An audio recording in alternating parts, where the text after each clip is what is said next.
kita mulai pelajaran hari ini, mari kita berdoa terlebih dahulu ya, sesuai dengan masing-masing kepada Allah.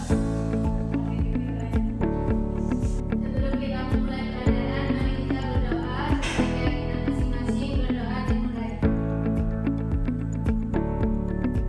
Selesai. Semalam belajar semua kan? Udah belajar? Oke.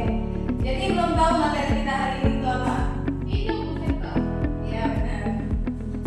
Jadi hari ini kita akan belajar tentang vektor. Ada yang tahu vektor itu apa?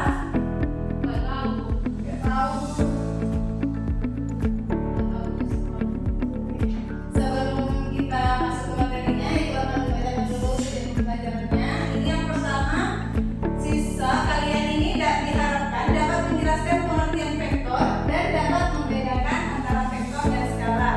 Yang kedua, kalian diharapkan dapat mengidentifikasi permasalahan sehari-hari yang dapat dijelaskan atau direpresentasikan dengan konsep vektor.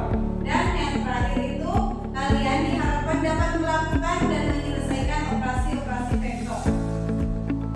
Nah, tahu nggak kalian kalau vektor itu sangat berguna dalam kehidupan sehari-hari? Tahu nggak? Nggak. Gunanya apa, Bu?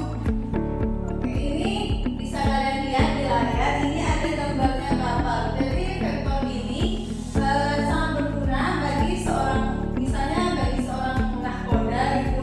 Dengan mengetahui kemana arah dari kecepatan angin yang berembus, seorang pelayar ini dapat menahkodai kapalnya secara cekatan. Sampai sini paham? Vektor gunanya apa? Oke. Nah, di sini ada pengertian vektor. Jadi vektor